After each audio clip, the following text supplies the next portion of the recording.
The first verse of this chapter is the prelude to this whole Srimad Bhagavatam. Rather, the first three verses are the prelude to Srimad Bhagavatam. The first verse describes what is the supreme absolute truth. It starts with Om Namo Bhagavate Vasudevaya. Janmadhyasya yato anvayad itarataschakrishna abhigya swarat. So that helps us understand what is our sambandha with Krishna, sambandha gyan. And it also defines what is the supreme absolute truth. If anybody can understand this first shloka very nicely, they have understood the whole subject matter of Vedic literature. Srila Bhaktisiddhanta Saraswati Thakur, when he was once in Bangladesh, he was there in a place for 30 days giving lectures and discussions. So on this verse only for 30 days he spoke. So that is the depth of this verse. If you will carefully read this verse, Vyasdev has put in various Gayatri mantras also in this verse. All those who do not have the adhikar given by the spiritual master to chant Gayatris, by reciting this verse they get the benefit of doing that also. And this verse has several interpretations, at least 8 interpretations, 8 different translations in different perspectives. Only I know. I mean, imagine there may be how many more interpretations, that's what I'm trying to say. So this verse talks about the supreme absolute truth. The next verse, Dharmaha projita kaitavo atra paramo nirmatsaranam satam vedyam vastavam atra vastu shivadam tapatrayon moolanam Srimad Bhagavate Mahamanikrite Kimva Parairishwaraha Sadhyo Hridya Varudhyate Atra Kritibhi Shushrubhish Takshanat. This verse describes what is cheating religion and what is real religion. Srimad Bhagavatam completely kicks out all the cheating religion. What is cheating religion? In the Vedic literature, 95% of the Vedic literature talks about dharma, artha, kama and moksha. Dharma means religiosity. What activities, pious activities you should do so that you will enjoy more in life, either in this life or in next life. So that is called dharma. Artha means how to fulfill your monetary requirements, how to opulence. And opulence just does not mean money also. Opulence means many things. Being able to eat something nice and digest it nicely is also an opulence, which many people don't have. You ask those people who can digest very nicely, the smile on their face is different. Similarly, being able to quote shlokas from memory is also an opulence, which many people don't have. Similarly, having a lot of money and a green colored Lamborghini car is also an opulence, which many people don't have. So how to attain those kind of opulences? Now, if somebody wants good health, what they should do? If somebody wants good family life, what they should do? If somebody wants this, what they should do, like that. So a huge part of Vedic literature talks about artha. Then kama. I have many desires. How to fulfill those desires? What is the bona fide way of fulfilling that so that I do not get entrapped in the, miserable life which is due to sinful reactions. So what is the bona fide way of doing sense gratification? That is kama. Although sense gratification is always entangling, but there is a bona fide way. Srila Prabhupada explains it as government liquor shop and unauthorized liquor shop. So there are two ways in which unscrupulous people obtain liquor. One is from the unauthorized places and one is from the authorized licensed liquor shops.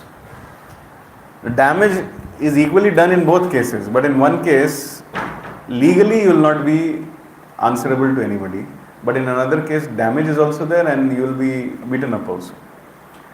So how to do bona fide sense gratification is kama, and then moksha means I am fed up with this world, I am fed up with all these miseries of birth, death, old age and disease. Enough is enough now. I want to just come out of this cycle of birth and death. That is moksha. But when I have this desire, I don't want to serve the Lord. I just want to get rid of my misery. So how to attain that kind of moksha? So this is cheating religion according to Srimad Bhagavatam. Somebody who makes anybody advanced in dharma, artha, kama and moksha is a cheating religion. What is real religion? To become a servant of Krishna. So dharma projita kaitavo atra paramo nirmatsaranam satam. What nirmatsaras, those who are purely non-envious at heart. What is enviousness? Enviousness is practiced at 3 levels. Did you know that? We all do it, but we don't know it. One practices enviousness with juniors, one practices enviousness with equals, and one practices enviousness with superiors. Which one do you want to know first? Tell me. Juniors, peers or seniors? Seniors? Okay. When I look upon my senior and I feel that my senior is being very partial, is not understanding the sacrifices which I have made, not valuing me. And then as a result of this negative mentality, I develop a rebellious mood where I start cultivating disobedience,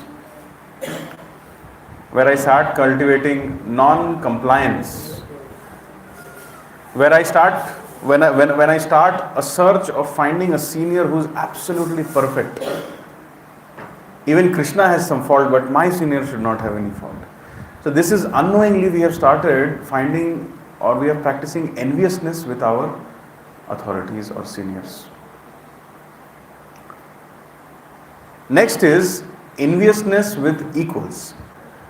When I am seeing someone doing very nicely in their devotional life and I become very competitive with that person, so much so that I just don't want to do anything with that person. I want to have my separate project, I want to have my separate room, I want to have my separate gulab jamun, everything should be separate kitchen. Then that becomes enviousness with equals. And how does one practice enviousness with juniors? When somebody is abusing a person, when somebody is trying to control a particular junior person or a subordinate, these are some ways in which one practices enviousness with juniors. And because of this enviousness, so many problems come in life, which includes lust, anger and greed. And that propels us towards this cheating religion, dharma, artha, kama and moksha. The core of this enviousness comes because enviousness with seniors, enviousness with juniors, enviousness with peers, it comes because we are envious of Krishna, actually. So the real religion means to give up that enviousness and become a loving servant of Krishna. So that is being taught by Srimad Bhagavatam, and that is abhidheya. Means how to, for example, Ramayana teaches you how to live life in this world, and Srimad Bhagavatam teaches you how to leave this world and go back home, back to God. So therefore, before Srimad Bhagavatam, at least to our children, we must teach Ramayana, because they will at least be equipped with how to lead a life in this material world in a proper dharmic way. And if our children are gifted, spiritually gifted enough, then maybe one day they'll pick up Srimad Bhagavatam and desire to leave this world also. Because not all children or not all kind of students will click with Srimad Bhagavatam. It is meant for Nirmatsaras. Some spiritual heritage needs to be there. So the second verse talks about abhidheya, how to lead a life. First verse talks about sambandha, second abhidheya, and the third verse, which is the subject matter of today's discussion, is teaching the prayojan. What is the purpose of this life? And where do we want to go ultimately? What is the target in this life? And that is the glory of Srimad Bhagavatam.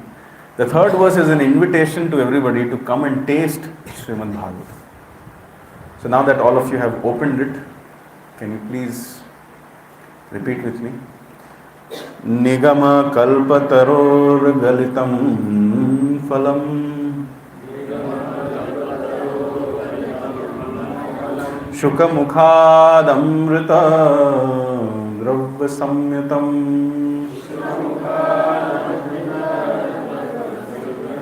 पिबत भागवतं रसमालयम्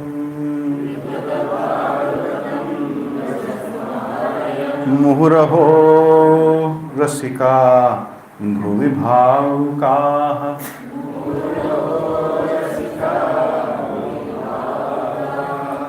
निगमकल्पतरोर्गलितं फलम्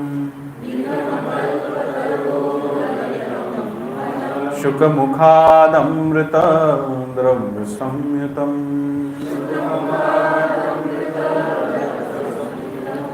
पिबत भागवतं रसमालयम्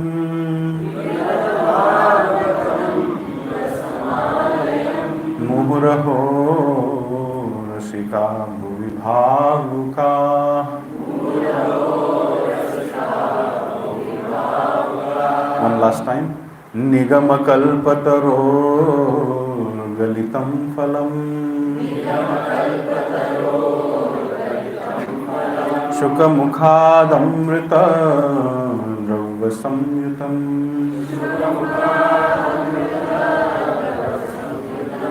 पिबत भागवतं रसमालयम् मुहुरहो रसिका भुवि भावुकाः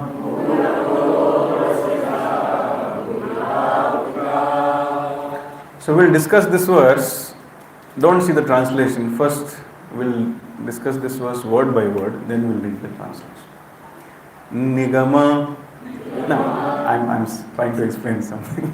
The word nigama means, gama means to go and ni means to come down. So nigama and kalpataro. Kalpataro means desire tree. So Vedic literature is compared to a desire tree from which you can fulfill all your desires. One may have a desire for dharma, artha, kama and moksha. So with whatever intention you approach the Vedic literature, that intention will be satisfied. Nigama kalpataror galitam phalam. Galitam means that which is fully ripened, and phalam means fruit. Very good. So nigama kalpataror galitam phalam. So nigama means Vedic literature because it comes down in disciplic succession. So this Srimad Bhagavatam is compared to a galitam phalam, a ripened fruit, which is coming down. Although it is ripened, it comes down on its own accord, but it does not fall down and break. Are you able to understand? I'll explain from a modern day perspective. So there is a kind of mango which is called as Kohinoor mango. Has anybody tasted it, seen it, heard about it? The present day price is 1,300 rupees per piece. It's very rare. The speciality of this Kohinoor mango is that the skin of the mango is also so sweet that one eats it.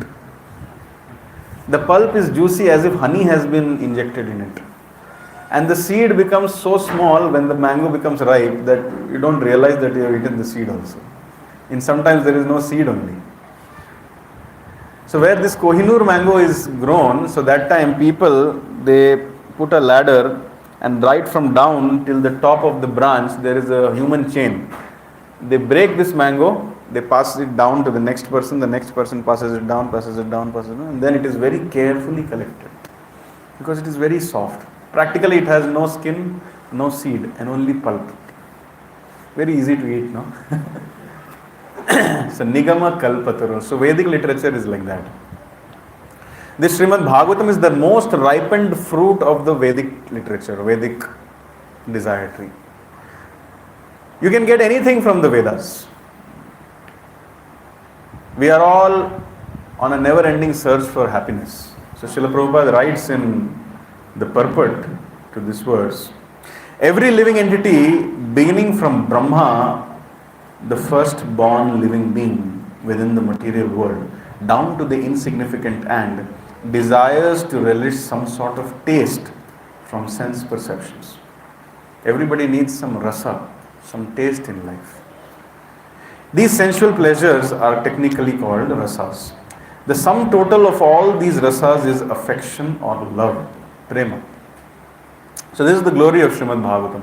All the other parts of the Vedic literature, they give you dharma, artha, kam and moksha. They don't give you any rasa. You feel that we are getting rasa, but you get cheated later on. You realize that rasa to mila hi nahi. But Srimad Bhagavatam gives you that rasa, which is that lava, prema for Krishna.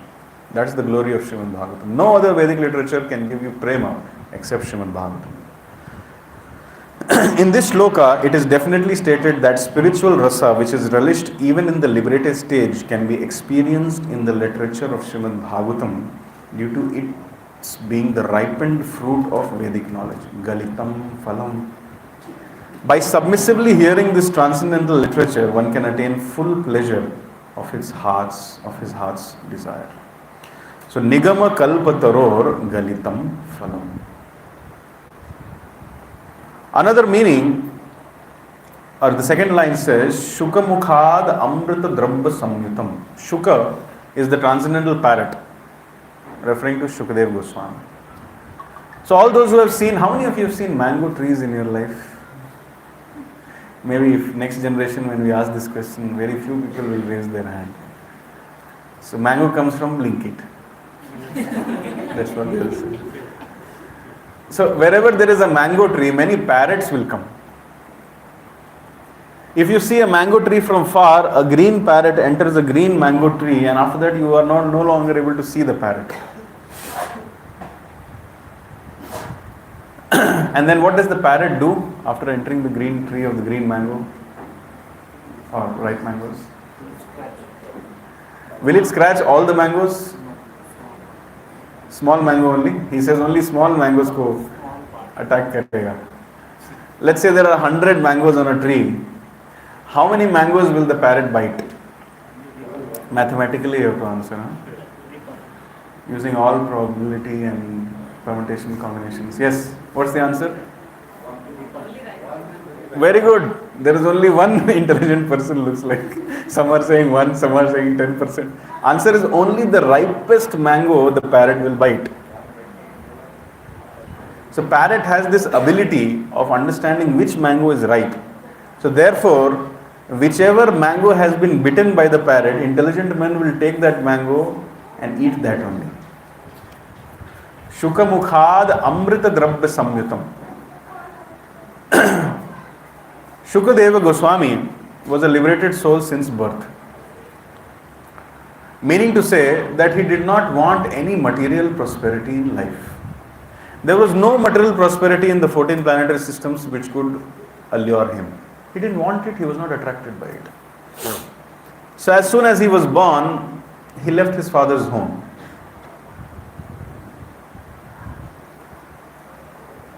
His father wanted to teach him what is beyond this Brahma realization. What is beyond this Brahmavad?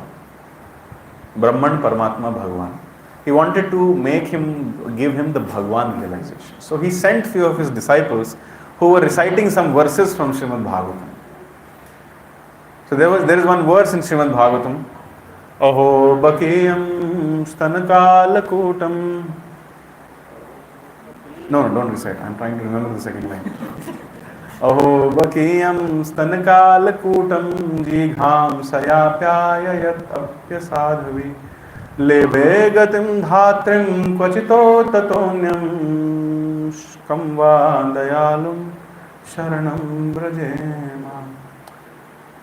Shukdev Goswami is hearing this verse which is sung by the disciples of Vedavyas. And this verse says, Aho bakiyam stanakalakutam. There is a demoness who is of the category of Baki, sister of Bakasur, and she is a Khechari demon. Khechari demons, they are witches who sustain by drinking by eating the young children's liver and heart. Sounds familiar?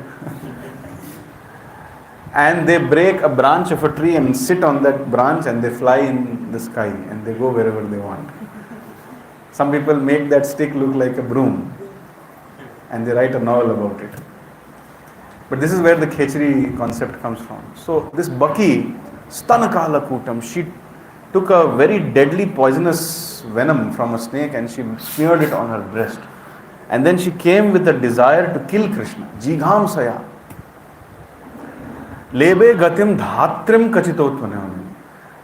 Although she came with a desire or with an intention to kill Krishna, but Krishna took her as a mother, Dhatri. An assistant to mother is also mother. So Dhatri, he considered him as mother. And then he gave her a destination in the spiritual world. And the Bhagavatam is saying, Kimva dayalu sharanam brajema. Who in the whole creation is more merciful than this personality? And I should definitely take shelter of this person. Kimva dayalu. So when Shukdev Goswami, who is not desirous of any material prosperity, and he is not aware of Bhagwan realization, when he heard this, he also became attracted. And he started thinking, who is this person? Tell me more about this person. So then he was told that, see, if you want to know more about this person, go to your daddy. Your father will tell you more. He has composed a literature called Srimad Bhagavatam. So then that Shukdev Goswami comes back just to go through this Srimad Bhagavatam.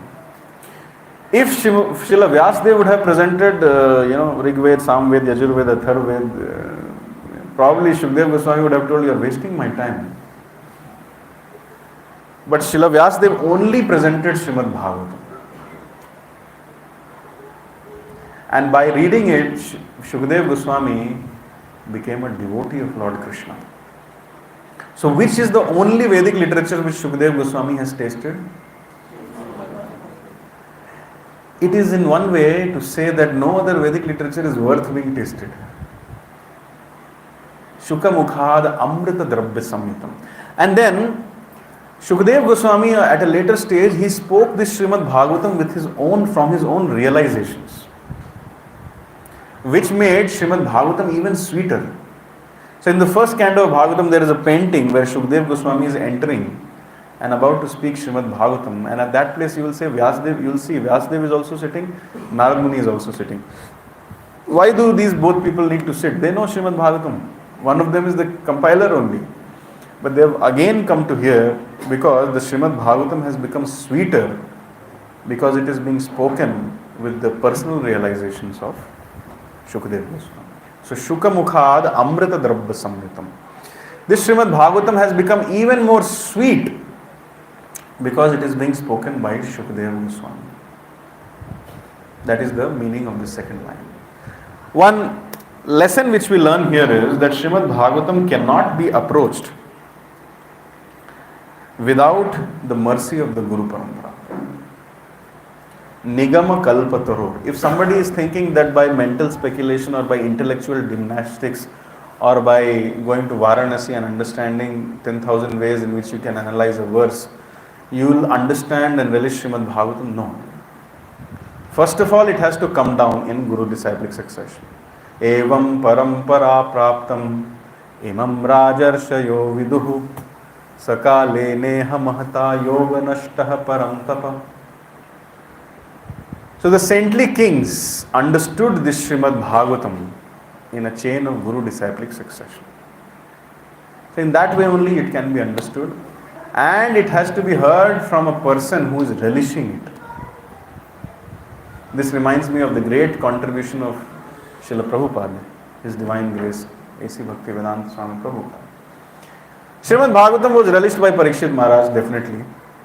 It was definitely relished by Acharyas like Sridhar Swami and Vishwanath Chakravarti Thakur. But Srimad Bhagavatam is relishable for Nirmatsaraj, those who are non-envious at heart. And it is not relished by Gyanis and Yogis also. What to speak of Karmis and what to speak of present day Kali Yuga people. Srila Prabhupada is such a transcendental parrot of the Srimad Bhagavatam. He presented it with his own personal realizations in the form of Bhaktivedanta purports. He presented it with his transcendental ecstasies in such a way that it became relishable for all the people of this planet. Does it make sense? So Srila Prabhupada definitely comes in the category of Shukadeva Goswami. Srimad Bhagavatam, which was locked in Sanskrit language from the last 300 years at least, has now become more relishable by the works of Srila Prabhupada. So therefore, here in our context, the word Shuka can mean Prabhupada also. Because Prabhupada tasted this Srimad Bhagavatam and Prabhupada distributed it with his personal realizations and personal ecstasies in the form of purports. Because of that, people like us who would have been sleeping maybe on this Sunday in their bed because of having been up till 4 a.m. in the night or early morning rather. We are here in temple today in Vaishnava attire with tilak and we are relishing Srimad Bhagavatam. So that is the glory. So if Shukadeva Goswami has not tasted any Vedic literature, that Vedic literature is not to be tasted by those who are on the path of bhakti. Similarly, if Srila Prabhupada has not given purport to any book, then we can avoid reading that also. We can just stick to Prabhupada's books. That is enough for us. So, these are the first two lines. One second. Nigama kalpataror galitam phalam shukamukhad amrita drabha samhitam. So therefore, this Vedic literature, especially Srimad Bhagavatam and Bhagavad Gita, has been revealed to us by Srila Prabhupada. So therefore, whenever we study this or discuss this, we always chant this mantra, Om Ajnana Timirandhasya Jnananjana Shalakaya Chakshurunmilitam Yena Tasmai Shri Guruvai Namaha. Because of this Shri Guru, we are able to relish Srimad Bhagavatam. Otherwise, it wouldn't have been possible. For personalities like Maharaj Parikshit, if Shukdev Goswami wouldn't have been there, they wouldn't have been able to relish Srimad Bhagavatam. And for sages of Kali Yuga like us, it wouldn't have been possible to relish Srimad Bhagavatam if Prabhupada wouldn't have been there. So that is the essence of Galitam Phalam and Shukamukha. Now, the next question which comes is, now that I have got this Srimad Bhagavatam, which is Galitam Phalam, and which has become sweetened by the touch of personalities like Shukdev Goswami, Vishwanath Chakravarti Thakur, Sridhar Swami, and then Srila Prabhupada, how should this fruit be consumed? That brings us to the third line of this verse. Don't read the translation. First listen the discussion.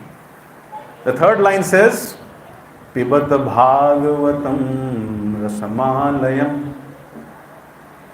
So if there is a fruit which has no no skin, no seed, it has in what way will you consume it?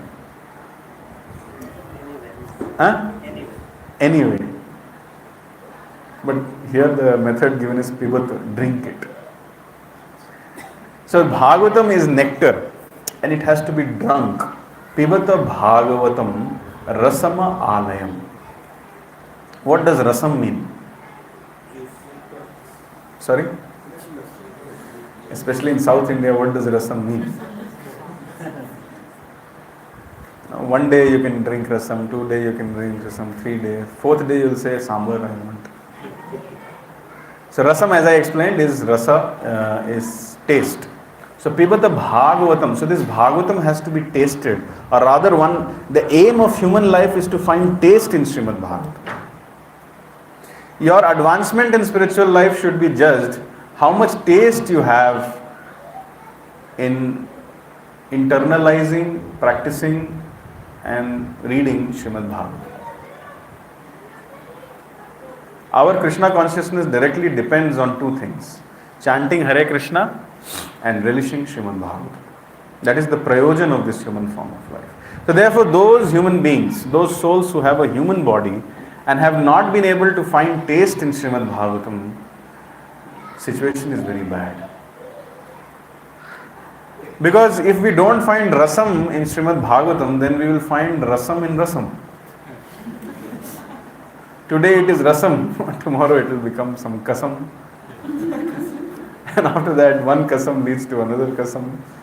And then the life continues, life after life. Punarapi janamam, punarapi maranam, punarapi janani jathare shayanam. This reminds me of 33rd chapter of the 3rd canto. The prayers of the jiva or the jantu in the womb of the mother. So piteously he is praying. The conclusion of those prayers of the jiva who is surrounded by stool, urine, pus, blood, mucus, he is praying that, my dear Lord, this womb of the mother is a better place. Don't take me out. Because as of presently, with the help of my friend, which is clear consciousness, I am able to remember you and I am able to surrender to you. But the moment I'll come out of this womb, your illusory energy will catch me.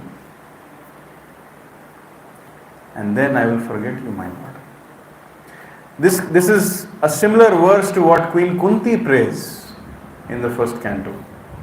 That, my dear Lord, please give me sufferings after sufferings, because whenever suffering comes, my intensity of your remembrance increases. And whenever I become intense in practicing devotional service, I found you very close to me. Most of the time, personally also. So therefore, in Brihad Bhagavatamrita, when Narad Muni is visiting Hastinapur, Pandavas and Kunti, they are sitting like this and they are planning how to bring a new calamity in Hastinapur, so that Krishna can come and visit us. That is how these Pandavas have been introduced. You just see, Pandavas don't want any material prosperity, neither do they want any spiritual prosperity. They only want Krishna. So, Pibata Bhagavatam Rasamalayam. The last word is very, very meaningful here. Alayam. Layam means liberation. And alayam means that which is beyond liberation. So what is liberation according to Bhagavatam? There are 5 different kinds of liberation.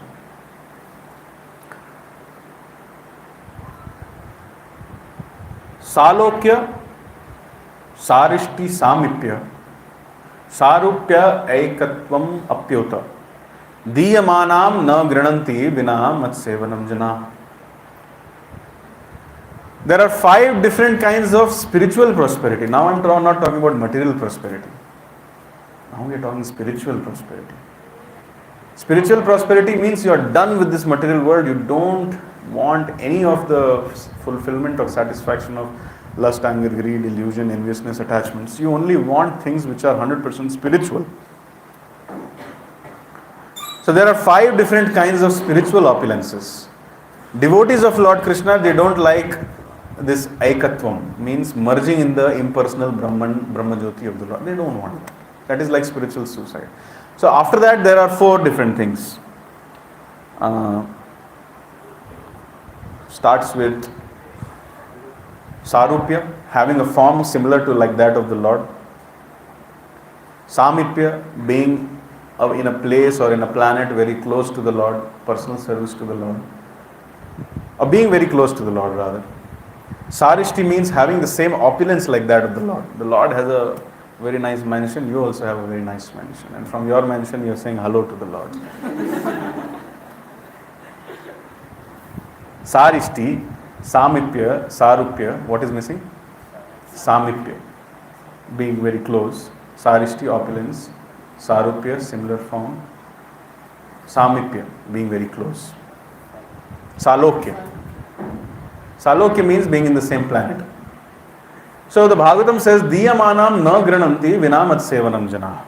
So if devotees of the Lord are offered these spiritual opulences, hey, you can stay in a planet same as the Lord. Hey, you can have a similar opulence like that of the Lord. Hey, you can have a similar form like that of the Lord. The devotee will ask, what is my seva? There is no seva, you can just hang around with the Lord. They will say, no, I don't want it. This gives us a hint that there can be some people like this who want spiritual opulences, but who do not have a deep desire to serve the Lord. There can be some people who are done with this material life, who are done with this material prosperities. They only want those things which are spiritual. But even after us getting that kind of consciousness, still the urge to serve the Lord may not be there. That is why this verse comes in Bhagavatam, to highlight that there may be some part of Vaikuntha where people just want this. So we don't want that. So our personal application should be na dhanam, na janam, na sundarim, kavitam va jagadisha kamaye, mama janmani janmanishware, bhavatad bhaktirahaitu ki. Oh my dear Lord, I don't want money, I don't want fan followers, I don't want a beautiful wife or a beautiful husband, I don't even want liberation from the cycle of birth and death. I only want an opportunity where I can take birth in the association of your devotees and get an opportunity to serve you. Ahaituki apratihata. Unmotivated, uninterrupted service. This is called bhakti. So, pibata bhagavatam rasamalayam. Layam means liberation. So, alayam means I have to relish this Srimad Bhagavatam not with a desire to get liberation. Or rather, another meaning should be, I want to relish Srimad Bhagavatam, which gives me, or relishing Srimad Bhagavatam gives you a pleasure which is beyond liberation. What is beyond liberation? What is beyond dharma, artha, kama and moksha? Sorry? Yes. What is that called? Yes. What is the essence of bhakti? Prema. Very good. So, pibata bhagavatam rasamalayam. If anybody relishes Srimad Bhagavatam, they get prema. That is the meaning of this line. Another meaning which Vishwanath Chakravarti Thakur explains is layam means, or rather alayam means, it's one of the ecstatic symptoms, one of the sattvic vikaras, which is known as fainting. So when one becomes highly either happy or sad, they faint. Have you noticed? So the Acharyas are saying that the Bhagavatam has to be tasted, relished, read, discussed in such a way, or until that point you have to relish it, so that out of feeling happy after relishing the name form qualities of the Lord, pastimes, that you should faint with that happiness. And then definitely when you faint, you can no longer relish Srimad Bhagavatam. So therefore when you get up, you again taste and again you faint. And then you again faint, again get up, again taste, again faint. That is what the human life is meant for. Those who don't faint while reading Srimad Bhagavatam with ecstasy, you can understand that the purpose of human life is not yet accomplished. Because if we don't faint while reading Srimad Bhagavatam, then some news in newspaper will make us faint one day. Or some personal tragedy in life will make us faint one day. So better to faint for Krishna. So pibata bhagavatam rasamalayam. So Bhagavatam has to be relished, it has to be drunk, and it has to become our life and soul. That is the meaning of this line. Pibata bhagavatam rasamalayam. And muhuraho, how much you will relish something. Like I said, 1 day rasam, 2 day rasam, 3 day rasam, 4th day we want sambar. So the glory of this Srimad Bhagavatam is that it is not some ordinary rasam. It is not just an ordinary taste. The more you taste it, the more you will relish it. And that is the surprise element here. Muhur aho. Aho means surprise. When Narasimha Dev came, the Devatas were surprised. They were saying, Aho Balam, Aho Bilam. How many of you have gone to Aho Bilam? Nobody? Aho Bilam? We need to do a trip to Aho Bilam next time. So Aho Bilam is a very beautiful topic, is going elsewhere now. Aho Bilam is a very beautiful place, situated in mountain valleys, very scenic place, wherein there are 9 self-manifested deities of Lord Narasimha, located in 9 different places in the mountain valleys. It's quite a trek. Only fit people like me can do that trek. So others cannot do.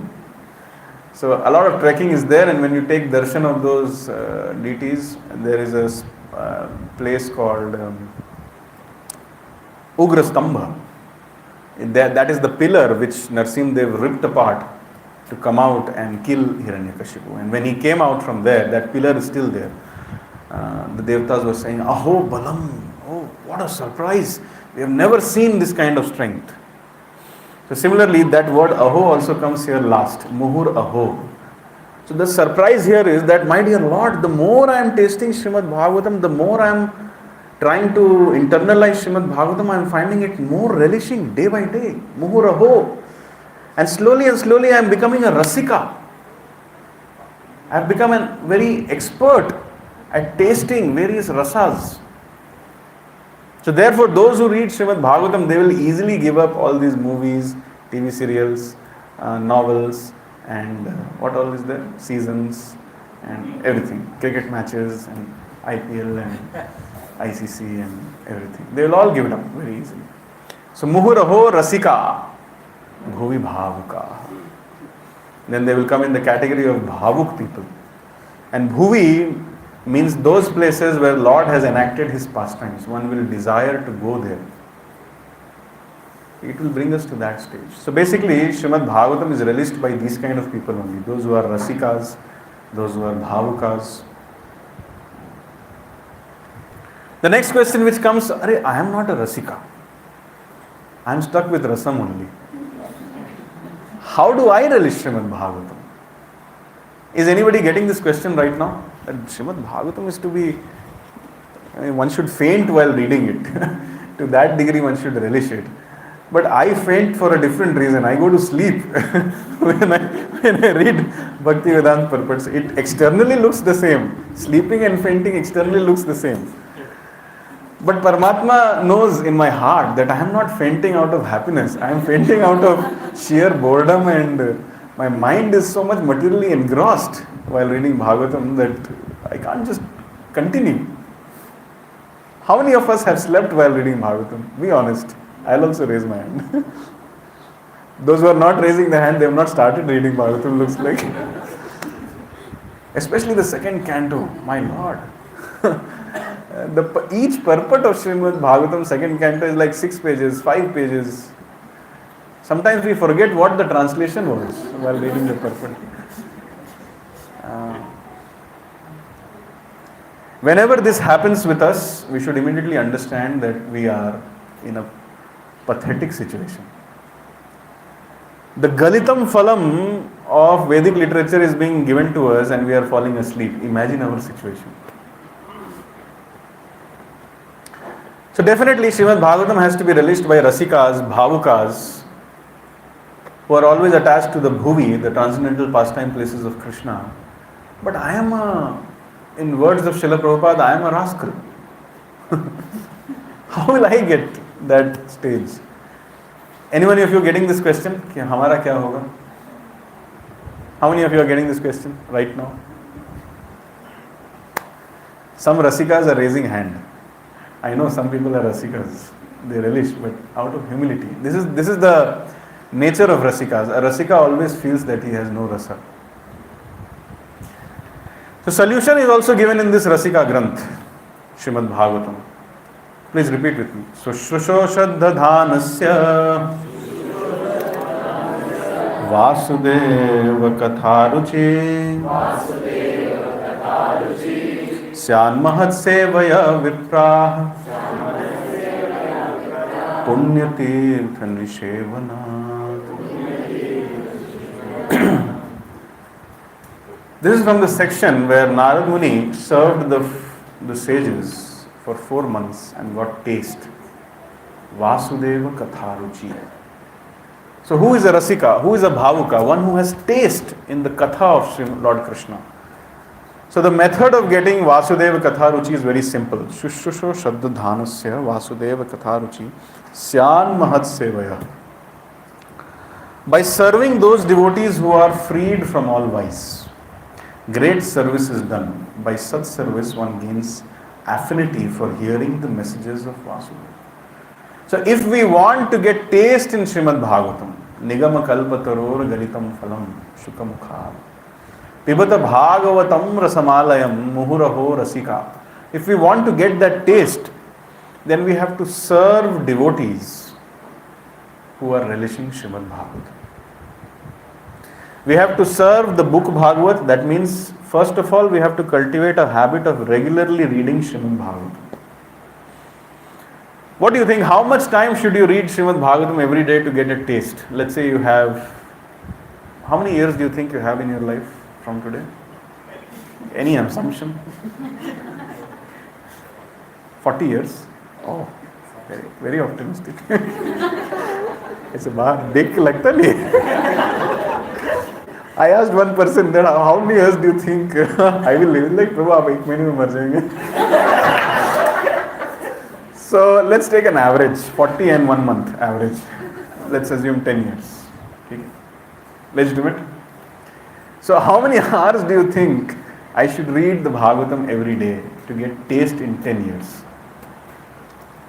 Yes. 2 hours? Yes, Prabhuji. You?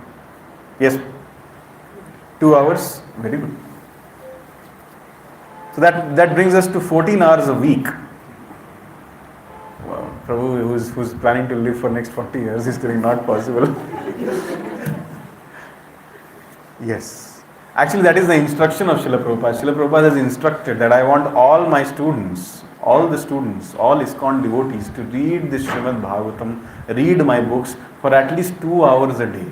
Minimum. He uses the word at least and minimum. But we should ignore that instruction. And we should just jump in Guru Puja saying, Jai Prabhupada. I'll not follow your instructions, but I'll say Jai Prabhupada. Yes, it is a fact. It's a very urgent situation. It is emergency. If we don't find time to read Srimad Bhagavatam, we will be a part of all nonsense. 2 hours. If not 2 hours, at least 1.5 hours. If not 1.5, at least 1 hour. Nothing less than 1 hour. Nothing less than 1 hour. At least 1 hour a day. 7 hours a week. See, come on, 14 hours is the target. At least 50% we should give. If that is not happening, then we will simply eat, sleep and fall down. That's what Prabhupada says. So we have to be very careful. So this is the first step to getting taste. Read. Read. That is only missing. I have met many people who are there in ISKCON from last 20 years, but they have not read all Prabhupada books even once. And when I ask them what is your destination, they say Golok Vrindavan. It's not going to happen. It's simply not going to happen. We will take birth as a senior devotee and again in next life. And this senior devotee culture will continue for many lifetimes. It's not going to happen. Likh ke le lo. So the first step to getting taste, Shushusho Shraddha Dhanasya Vasudeva Katharuchi Syan Mahat Seva. You have to serve the Bhagavats. So there are two kinds of Bhagavat. One is person Bhagavat, one is book Bhagavat. So person Bhagavat, theek hai. Book Bhagavat at least 1 hour a day. And then you have to serve person Bhagavats also. You have to go and try to serve them, try to please them. When a Bhagavat gets pleased with you, that this person is so nice. That person is going out of his way to help me. That person is helping very nicely. This person is assisting in this seva, that seva. When a Bhagavat is pleased, then the mercy will flow. Then these Bhagavatam verses will open in your heart and you will relish them. Even when you sit on a chair, you will be thinking, wow, Krishna is so great. What does it mean to relish the beauty of Krishna? First of all, do you think Krishna is beautiful? How many of you think you are very beautiful? Let's be honest, some people are beautiful. Like our friend here, 40 years of beautiful life. Definitely he must be beautiful. But Krishna is the last word in beauty. So how will you relish the beauty of Krishna? When you read the descriptions of the beauty of Krishna, oh, Krishna has a bluish black hair, he has a Vaijayanti mala. The mala looks beautiful because it is on the chest of Krishna. And then Krishna is dancing, playing the flute. How will you relish it? Sometimes you will feel it is unfair. Krishna has it, so he is showing it off. I don't have it, so how do I relish it? So therefore, real beauty does not just lie in external form. Real beauty lies in character. and see the beauty of Krishna's character. He becomes a charioteer for his devotees. He starts washing the feet of his friends. He collects the chappals of all the sages. This is called beauty.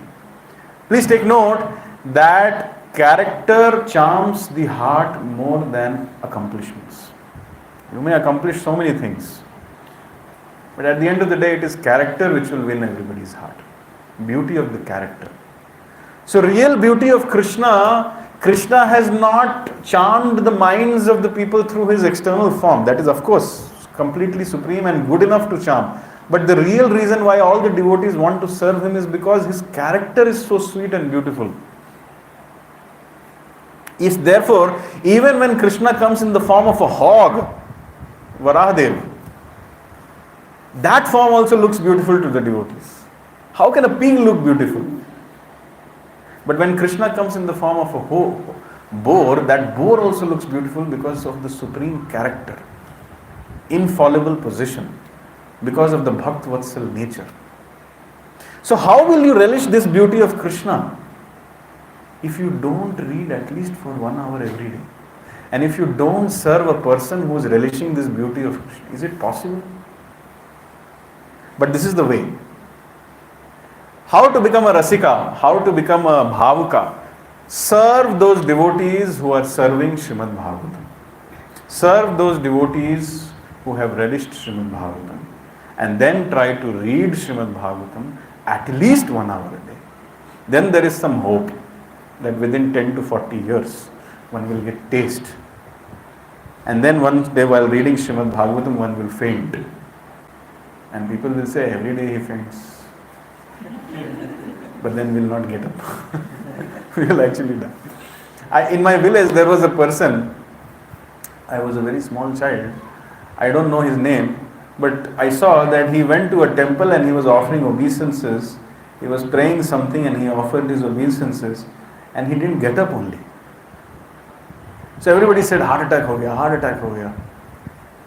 That was the external cause. But you see, he was a Rasika. He went to the Lord, he offered prayers and he offered his obeisances, and in that way, while offering prayers to the Lord, he quit his body.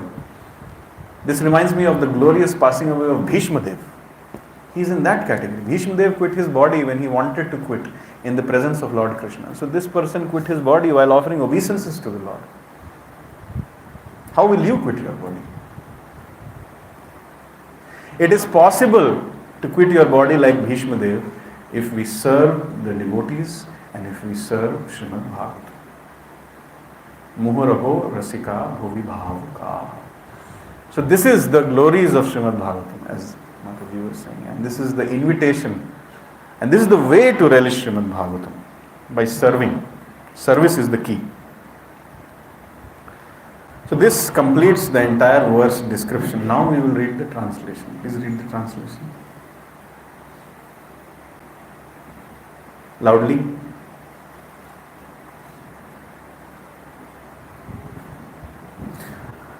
O expert and thoughtful men.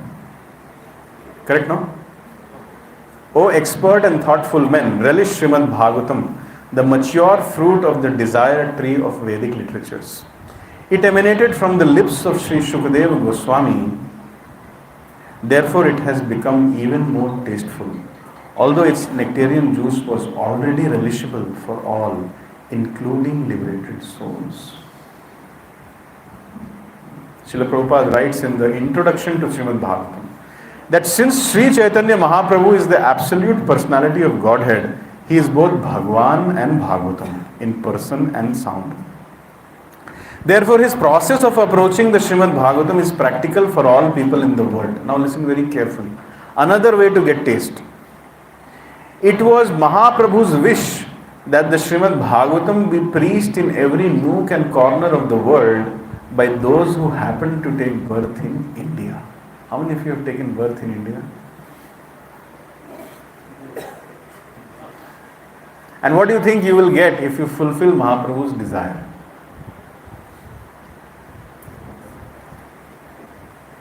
Taste in Bhagavatam.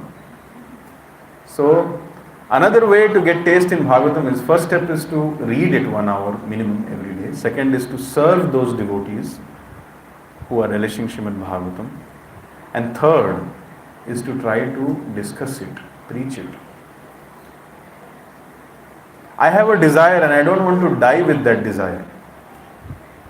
That desire is that there are 513 to date, till today, 513 MNCs, companies, IT companies in Bangalore. In all these 513 companies, we should have a Gita club or a Bhagavatam club, whatever you call, Smile club, some club, where people should be used. They should, like bhavukas, like rasikas, they should finish their lunch in 20 minutes. They should have a 1 hour lunch break. They should finish their lunch in 20 minutes. And then next 40 minutes, 5 or 6 of them should enter a meeting room or the parking lot, wherever they find place, and sit and read Bhagavatam every day, 5 days a week. But these days it has become 6 days a week. Imagine if that happens in 500 companies in Bangalore. Will not Bangalore become a Krishna conscious city? And when these people who are generally craving for going on off-site opportunities, when they go to off-site, Bhagavatam will go with them, and then Bhagavatam will spread in each and every corner of the world. Do you think we can achieve this? We should try for this.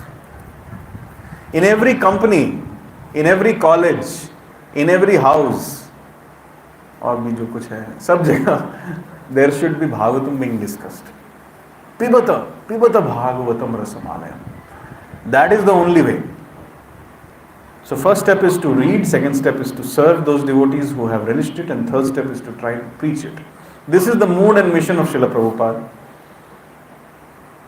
There is another verse in Srimad Bhagavatam which says, Krishna swadham upagate dharma jnanadi bhisaha.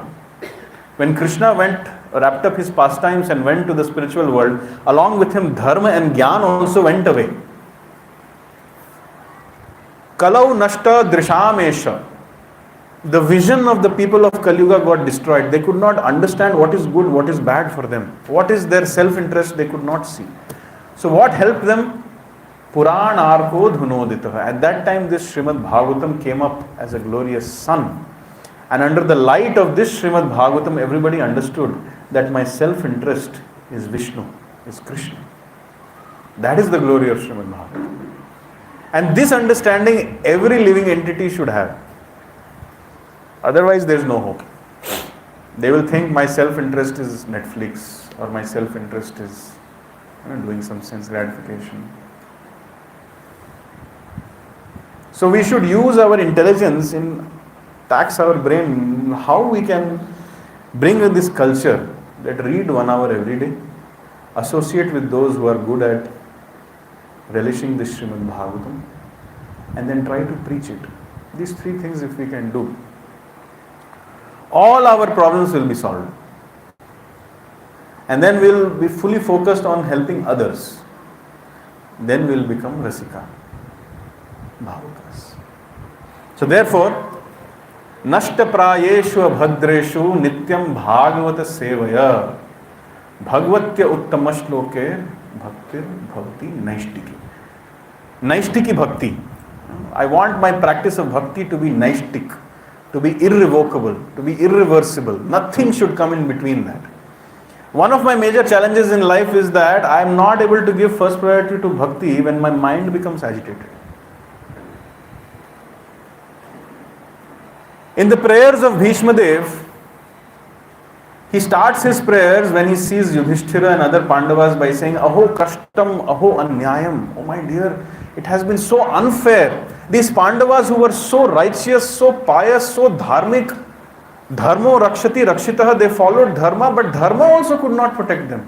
They underwent so many miseries. Aho kashtam, aho anyayam. Now we are suffering in our life because we have been adharmic people. Either in this life or previous life. Sinful reactions are coming.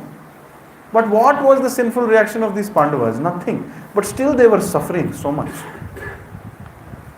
But even when they were put in the toughest situations, their mind was not agitated, and at no point in their life they put bhakti as the second priority.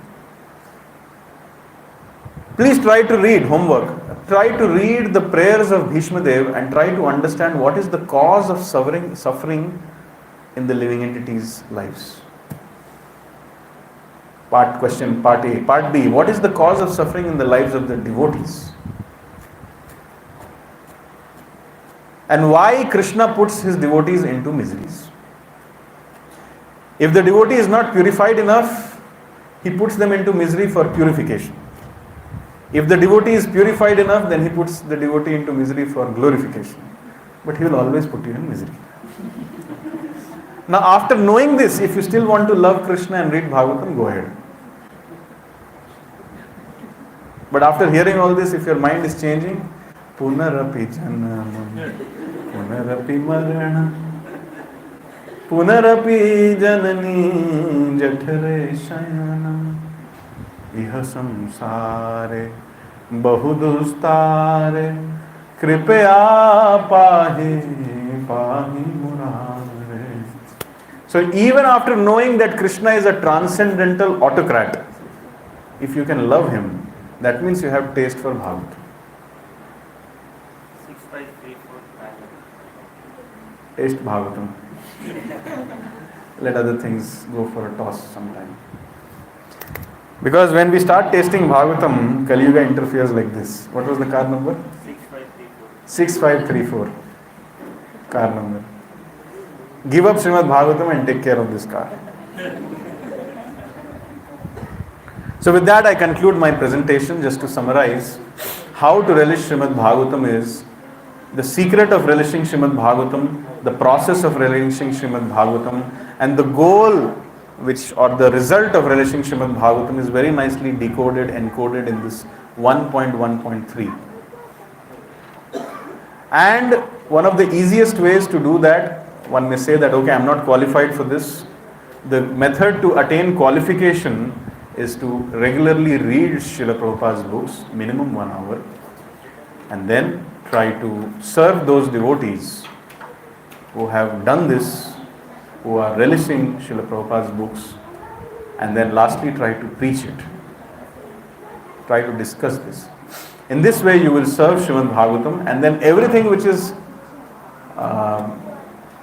troublesome to the heart will be destroyed from your heart. Thank you very much. Hare Krishna, Krishna Krishna, Hare Hare, Hare Rama, Rama Rama. Having said that,